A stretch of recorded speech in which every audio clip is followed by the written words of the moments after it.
రాష్ట్ర ప్రధాన కార్యదర్శి అబ్బాస్ గారికి మన మహాధర్నా సందర్భంగా ధన్యవాదాలు తెలియజేస్తూ ఇప్పుడు తెలంగాణ గిరిజన సంఘం రాష్ట్ర ప్రధాన కార్యదర్శి ఆర్ శ్రీరామ్ నాయక్ గారిని మాట్లాడాల్సిందిగా కోరుతా ఉన్నా.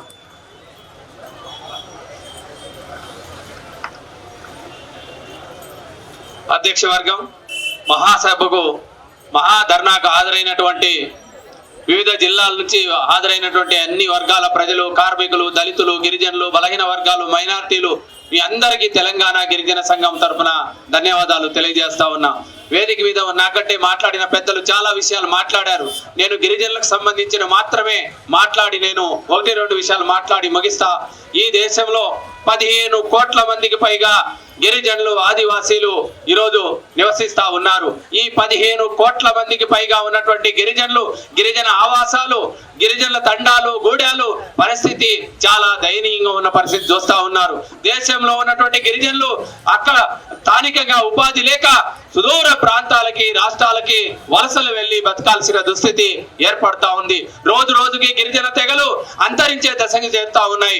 మనుగడ సాగించలేక అనేక గిరిజన తెగలు ఈరోజు దుర్భర పరిస్థితుల్లో జీవిస్తా ఉన్నారు. ఇటువంటి నేపథ్యంలో కేంద్ర బడ్జెట్ లో గిరిజన తెగల అభివృద్ధి, సంక్షేమానికి అధిక నిధులు కేటాయించి అభివృద్ధి చేయాల్సినటువంటి కేంద్ర బీజేపీ ప్రభుత్వం ఈరోజు బడ్జెట్ లో కేటాయింపులు చూస్తే దేశ జనాభాలో 7.5% ఇప్పుడున్న రిజర్వేషన్ ప్రకారంగా కేటాయిస్తే 50,65,000 కోట్ల రూపాయల్లో 3,75,000 కోట్ల రూపాయలు కేటాయించాల్సిన దగ్గర 1,29,000 మాత్రమే కేటాయించారు.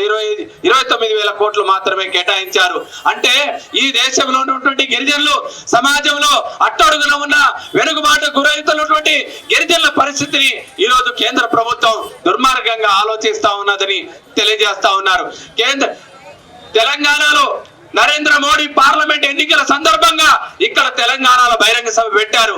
ఈ బహిరంగ సభ సందర్భంగా కేంద్ర ప్రభుత్వం విభజన హామీల్లో భాగంగా తెలంగాణలో వాగ్దానం ప్రకారం గిరిజన యూనివర్సిటీని ఏర్పాటు చేస్తామని హామీ ఇచ్చారు. కేంద్ర ప్రభుత్వం అధికారికంగా ప్రకటించింది. ఈ బడ్జెట్ లో చూస్తే ₹1 కూడా కేటాయించలేదు.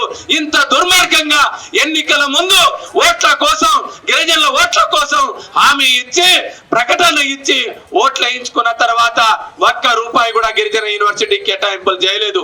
ఈ రోజు దేశంలో అనేక గిరిజనులు ఈరోజు అనేక అంతరించే దశకు చేరుతున్నటువంటి గిరిజన తెగలకి ఎంత కేటాయించారంటే, గిరిజన తెగల్లోనే అత్యంత వెనుకబాటుకు గురవుతున్నటువంటి గిరిజన తెగలు గత సంవత్సరం 74 కోట్ల రూపాయలు కేటాయిస్తే ఈ సంవత్సరం కేవలం 2 కోట్లు మాత్రమే కేటాయించారు. ఇంత దుర్మార్గమా?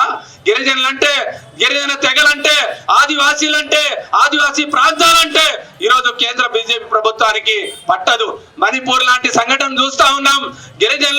గిరిజనులకు సంబంధించి, ఆదివాసీ గిరిజన తెగలకు సంబంధించి ఏ విధంగా ఈరోజు చిచ్చు పెట్టి పచ్చటి గిరిజన రాష్ట్రాల్లో ఈరోజు రావణ కాష్టల్లాగా చేసి గిరిజన తెగల్ని ఈరోజు నిర్మూలించే దశకి ఈరోజు కేంద్ర ప్రభుత్వం చేస్తా ఉన్నది.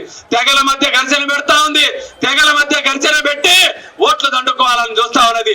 ఇటువంటి నేపథ్యంలో ఈరోజు కేంద్ర ప్రభుత్వం ఈరోజు అనేక రకాలుగా గిరిజన తెగల అభివృద్ధి, సంక్షేమానికి సంబంధించి నిధులు కేటాయించాల్సిన దగ్గర కేటాయించకుండా మోసం చేసింది కేంద్ర ప్రభుత్వ బడ్జెట్ లో.